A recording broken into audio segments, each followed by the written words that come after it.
Celeb Savant is a career retrospective type interview focusing on singers, actors, and industry experts.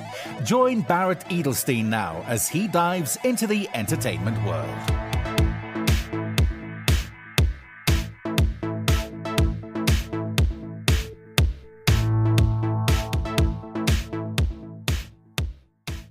Canadian singer-songwriter Shawn Desman comes from a groundbreaking era of music that paved the way for the next generation of artists we see today. With a deep history of success, Shawn exploded onto the scene, making waves across the country with his signature sound and style. He left a lasting mark on an entire generation of Canadians, earning a platinum-selling album, 5 platinum certified singles, multiple chart-topping radio hits, and a slew of awards, including a Juno for R&B Soul Recording of the Year, 3 MMVAs, and multiple SOCAN awards for songwriting.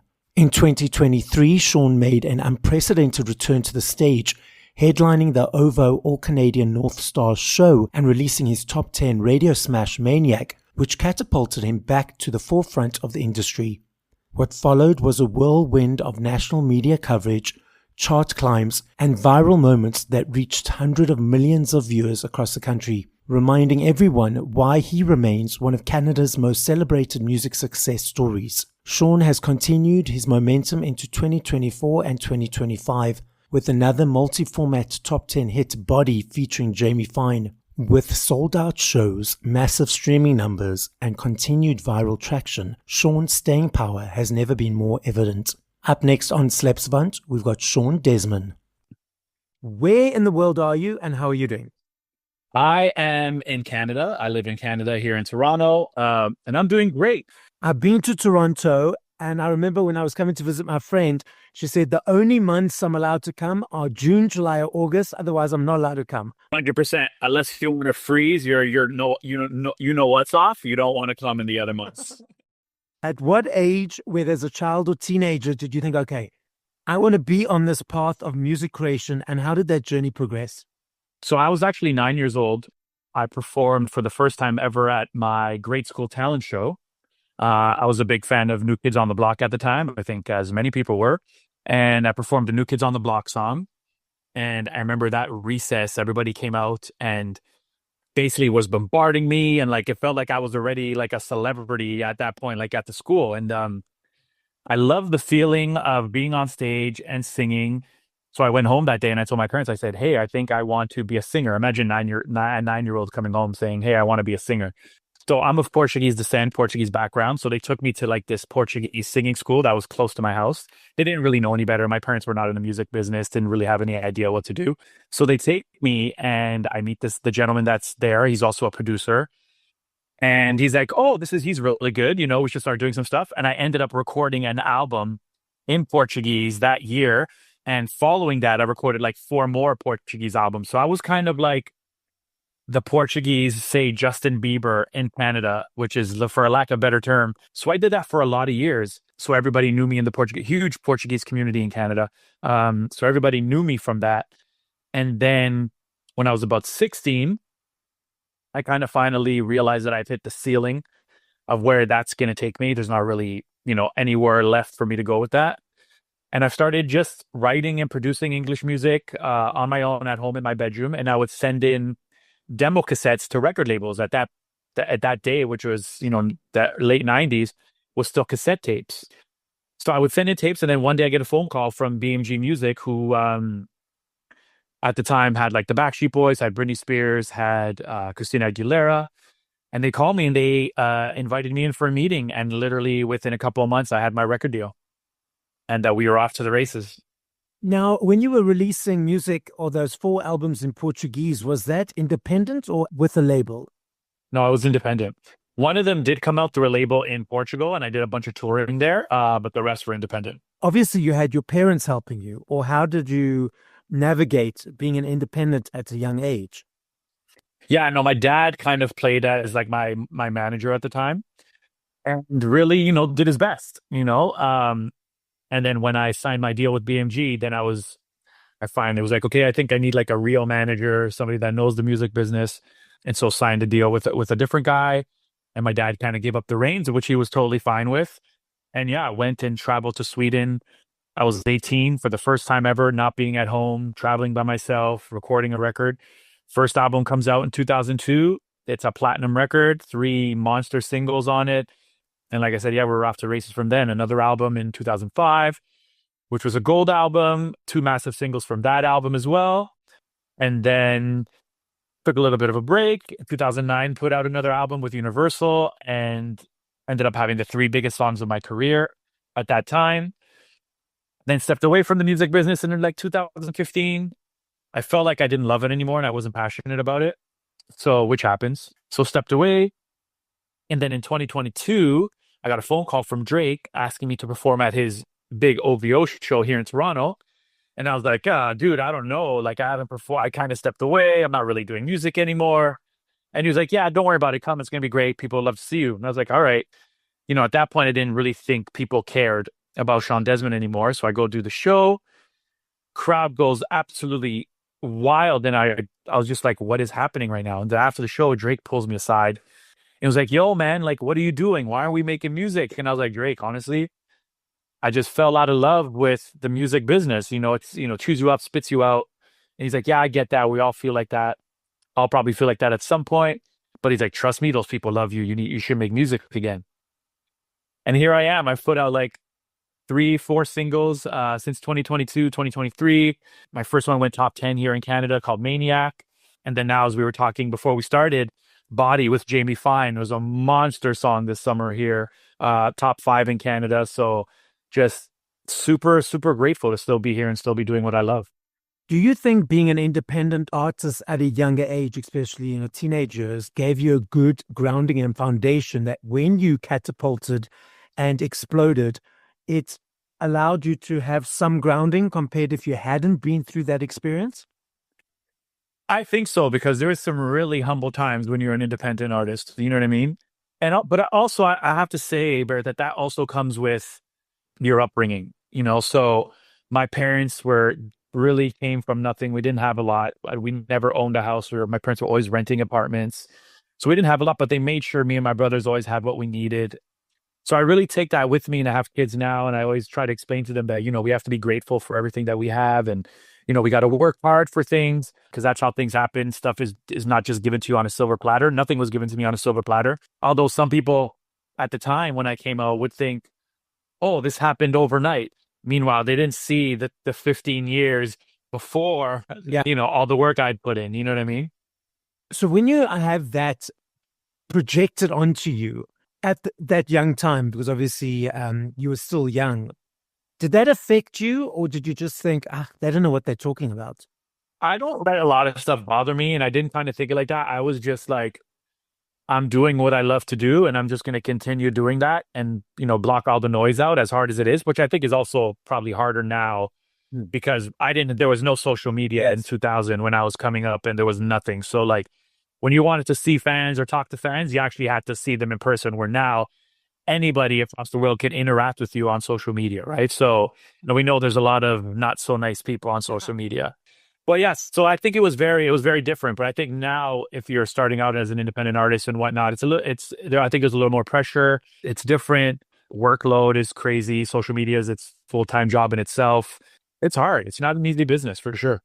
Referencing fans on social media now, a lot of fans see you every day. They think they know you. We love the fans. Just bring this out to all the fans. We love the fans, but they think they know you. Have you had experiences in the past where when you met the fan or fans and they were coming to you as a friend, thinking they know you from experiencing you on the screen, were there any awkward situations that you had to like sort of balance out because it was an unbalanced experience, if you know what I'm talking about? Not so much in person, but you do bring up a good point. It's funny because sometimes like I'll meet somebody and they'll tell me something and I'm like, how do you even know that? How do you know that? But I've had a couple of situations like online where, I'm very active on my socials. If you look at my socials, I comment on every post, every comment that somebody makes, I comment. And sometimes in like the DMs, like somebody will message me and I'll just say, thank you, send a heart. And then they go into like this long thing about their life, asking me for advice. And I'm like, there's like a line there. You know what I mean? Like there's a line that you can't cross. And it's like, hey, I'm nice and thank you for being a fan, but like I'm not here to like hear a therapist. My own problems to worry about, like so that happens quite a lot actually. I find it interesting because a lot of people in the world, when there are labels, and I say labels also in corporate or in situations, so a person is more wealthy, or they are a politician, or the CEO, a manager, an artist, an actor, people put them separate. They put them on sort of a pedestal and think, okay, well, now I need to put on this mask when I interact with these people, and sort of they away from me. And I find it quite fascinating. I've seen that in day-to-day experiences. My mindset is we all use 2-ply toilet paper. There's no gold-plated toilet paper. If there was, people's backsides would be bleeding. I'm just saying. So the thing is that the same way I speak to you is the same way I speak to the people who do my spinning classes, the same way I speak to the person at the checkout counter. Everyone is equal. How do you navigate that in your life? I'm really the same way, dude. And honestly, I tell people about me, like what you see is what you get. If you don't like it, like, so be it. You know what I mean? I don't change for nobody. I'm fun. I'm funny. I like to curse a lot, which I'm not doing right now, but I do curse a lot. And yeah, I mean, when I meet somebody, I kind of think the same way. I'm just like, he's human like anybody else. It's very hard for me to be starstruck by anybody, but I think that's what makes it cool. And I think that's what people appreciate, especially on socials. The thing I get a lot is like, oh, we can relate with you. Like, you're so real. Like, there's no smoke and mirrors with you. Like, what you see is what you get, and I'm going to tell you like it is. You know what I mean? Well, that's how it should be with everyone. But unfortunately, 100%. societal has these things of we have to wear masks in different situations. Yeah. How do you create a song? I mean, it's always different. Sometimes it's through life experiences, an emotion, a feeling I'm feeling. Or sometimes I'm in the studio and I'm like, hey guys, I just want to write something fun today. Or sometimes we get into the studio and the producer I'm working with plays something for me and it automatically like inspires a melody or like a certain lyric idea or a title. It varies all the time. Sometimes I like to go into a session prepared with like concepts and titles and whatnot, but sometimes I just like to get there and just kind of like everybody in the room, let's just work together and come up with something. You know what I mean? For me, I'm a collaborator. I like writing songs with people, where I know there are a lot of people that like writing on their own. I personally don't like doing that. I like bouncing off ideas and I like feeling energy off of people. So that's kind of like my favorite way to create, for sure. And when you're creating or collaborating with an artist or writer that you have not collaborated with before, is it a situation getting into the room, getting to know them and sort of feeling their energy, or do you dive straight in? You always take about like half an hour when you've never met the person to kind of just like, talk a little bit. Where are you from? What do you like? And then usually the writers or the producer will like straight up ask, like, what are you feeling these days? What do you want to talk about? And then we kind of go from there. Very rarely do we just like jump into a session. There's always some banter for sure back and forth. Now, you referenced that you've released a few songs. Is it going to accumulate to a body of a work of another album? A lot of the stuff I'm doing now are collaboration records. So obviously I have Body with Jamie Fine. We have a remix of the Body with Sick Kick, who's like an incredible DJ producer from here in Canada. I have a country record coming out next month with a huge country act from Canada called Dallas Smith. I have a record with a Punjab artist coming out. So yeah, this kind of like I'm doing like a collaborations project. So I've never done anything like that before. And I want to like never be put in this box of like one genre of music. I feel like pop music is so broad and there's so many different elements of pop music. So I feel like I want to touch on all those things. So I love me a CD. I still budget for my CDs every month. For me, it's an energy exchange to you guys who say thank you for all the hard work in your creativity. mm-hmm. I love the journey of the choice, the unpacking, the booklets, the song from 1 to whatever number. I'm sure you may or may not be aware, massive uptick of physical around the world. 2 years ago, 5.9 million vinyls sold in the UK, biggest since 1990. Last year, also again in the UK, there's a basket of products that they gauge exchanges on. There needs to be a high number of exchanges daily for a product to be in this basket, because they monitor it for tax purposes. And because of the upsurge of CDs again, CDs are now back in the basket. And the research is showing it's the teenagers, it's the younger kids diving into this world, not necessarily the older, in inverted commas, nostalgic people. Then we have streaming platforms that people also consume music on. What are your observations of the landscape at the moment? I definitely, I see what you're talking about the vinyl. Funny enough, we just did a 20-year special edition vinyl for my album that came out in 2005, which was my sophomore album, because people are buying vinyl. My son, who is 17, buys vinyl. He has a record player and he's buying vinyl.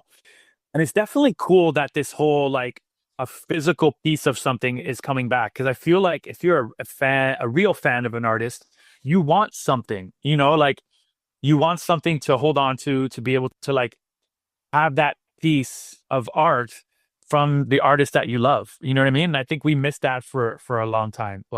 Listen, streaming is great. Don't get me wrong, because in the beginning, in my day, 2000 to whenever, when there was no streaming, my music was very limited in terms of the reach. Now, with streaming, you're in South Africa and you can listen to Body with me and Jamie Fine, or you can listen to any Shawn Desman song you want, where that wasn't a thing before, So I feel like in that sense, streaming has really elevated and given a reach to artists for sure. You referenced the album, the songs coming out with Dallas Smith, etc., etc. Anything else that's coming up that you can say? I know it's all very secretive in your guys' world. Yeah. Putting out music, continuing to do that. Me and Nelly Furtado are really tight, so I'm talking to her about doing something with her. She's also Portuguese. We've been talking about it forever. It's just like finding the time and like what is the song. Going on tour with Jamie Fine, actually, starting beginning in November. So I know she's in South Africa right now. She comes back and then we hop right to it. So I'm super excited about that. And then I'll probably take a little bit of a break. I don't want to burn out. I want to continue to enjoy the experience and everything that I'm going through. I don't know if you saw what's recently happened with like Lola Young and collapsing on stage. And, this is real. These are real people who are working so hard and sometimes overworked that, I don't ever want to be in that situation where I'm caught in that and not enjoying what I'm doing anymore. That's why I also gave huge kudos to Shawn Mendes when he was literally like, guys, I'm done. Like, he was on tour for probably like 3 years straight and finally put his foot down. Was like, I'm not touring anymore. Like, I'm taking a break. It's nice that artists can advocate for themselves now. So I definitely will step away for a little bit, take a little bit of breather, but I'll come back and obviously do some more touring and stuff. But I do need to put the brakes on just a little bit. What do you enjoy about performing live? Oh my God. It's the best. I'd say it's the best part of my job. The fans, I've been doing this over 20 years. Selling out shows for 20 years and to have still incredible, committed fans, loyal fans is amazing to me.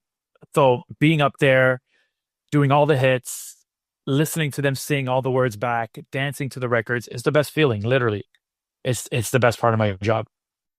Okay, so I'm that guy that's right up in front. I'll dancing and jamming, as you mentioned. I'll take my cell phone out for maybe 1 or 2 videos, 1 or 2 photos, and I put it away. I notice these days that people are tweeting and posting and videoing and doing a lot around the phone instead of being in the moment. From the person on the stage, do you feel seeing a bunch of phones takes away from the experience for a moment, or it's just where society is at this stage? I think this is just where we are in 2025, Barrett. It's like adapt or die. You know what I mean? I will say at my shows, the phones aren't out the entire time. There are certain parts of the show where like certain songs will come on and I know the phones are going to come out. But most of the time they're not out, or sometimes they're out for the front row because they want me to grab it and like take a selfie video of myself singing, right? That happens a lot. But yeah, like I said, adapt or die. It's 2025. This is just what it is. This is where the world we live in right now. Are you ever motivated to create or write songs in Portuguese? Ooh, I just put out a song a few weeks ago called Miami, which has a little bit of Portuguese in it. That's the thing that I've been talking to with Nelly Furtado about too, is do we do something that's just Portuguese, or do we do like a Franco record, which is like English and Portuguese? But all my Portuguese fans are like, you should really do something in Portuguese again, do something in Portuguese. So it's definitely a conversation to be had for sure. And when you write a song in Portuguese to compare to writing something in English, and I know potentially you haven't written in Portuguese for quite a while, is it the same approach? Okay, this is what I want to create. This is the feeling. This is the energy. Or is it a completely different mindset? I think it's the same. It's the same approach. English, Portuguese, Spanish, whatever it is. You just want to write something that means something to you or that you feel can mean something to somebody else. Because I feel like that's what music is. Music is the universal language. And you always want to try and make people feel something, like when you hear a song, where you were and that the first time you heard that song, you can remember and go back to that moment. I think that's the beautiful thing about music. And so I'm always trying to create those types of moments for sure. I'm not sure if you are aware of NLP. So NLP is neuro-linguistic programming. That's the way people process information. Now, as part of that, there's a subsection of processing skills. Now, each of us has a dominant, secondary, and tertiary. Dominant means we'll be in it for most of the day. Secondary, couple of hours. Tertiary, half an hour, if at all. Something kicks in for each of us at a young age as a child that allows us to get a skill or dominance in one. So you've got visual people. Visual people create pictures in what they're processing. So as I'm talking now, a visual person will see a picture in their mind. Auditory people, it's about the word, the sentence, the paragraph. They understand through those aspects. Kinesthetic people, it's about the body language, tone of voice, energy, and emotion. Now, focusing specifically on music, when you're listening to a song, full song, not really in the creation process, a completed song, are you seeing pictures? Are you hearing the lyrics? Or is it about the emotion and feeling? Ooh, that's tough. I feel like it's about the emotion and feeling. That's when I'm listening to a record, that's the first thing that comes over me is how I'm feeling when I'm listening to that record. It was like the first time I heard Gaultier, somebody that I used to know. I was like, goosebumps. I was just like, what is this? Like, how did this person create this masterpiece? So it gave me that feeling like this was like, holy crap, like what are we listening to right now? And I love that about that. Probably my favorite song of the last decade or longer. Yeah, so it's definitely an emotion and a feeling thing for me. And then when you're listening to songs by other artists, are you able to relax and just listen to it for what it is? Or is your creative brain unpacking what you're hearing? A little bit of both. Sometimes I can listen to a song and be like, every melody in this record is perfect. Every lyric is perfect. And then sometimes I listen to stuff and I'm like, I might have done like a different pre-chorus melody and maybe changed that lyric. I don't even know why I'm thinking about those things, to be honest. I should be able to just like sit back and take it for what it is. You know what I mean? But it's always like the creative person in me is like always thinking. I love this game. I know if I had to ask you this question tomorrow, the next day or the next day, I know your answer will be different every time because there are millions of them. I'm not saying favorite. If you had to push play to 5 other artists once you finish this conversation, who would they be? And if you can think of songs, what songs would you play? Michael Jackson, Human Nature. Prince, When Doves Cry. Whitney Houston, I Want to Dance with Somebody. Phil Collins, Easy Lover. And probably Chicago, Hard to Say I'm Sorry. As you can tell, 80s is my jam. 80s is my favorite era of music ever. I feel like the best music was made in the 80s. That's just me. Because I'm very much an avid follower of the music charts, the Billboard charts, the UK charts. The 80s, almost every song in the top 20, like, I love that. These days, not so much, but that's a discussion another time. 100%. So, Shawn, the podcast is listened to throughout the world. As a final message to the listening audience, what would you like to say? I mean, first of all, if you're just new here and don't really know who Shawn Desman is, I thank you for tuning in. Hope you go listen to the music. You can follow me on Instagram, Shawn Desman, same on TikTok, Shawn Desman. And I look forward to hopefully seeing you wherever you are in the world one day. Thank you for listening to this episode of Celeb Savant. Please follow Barrett on TikTok, Instagram, YouTube, and Facebook at Celeb Savant. That's CelebSavant.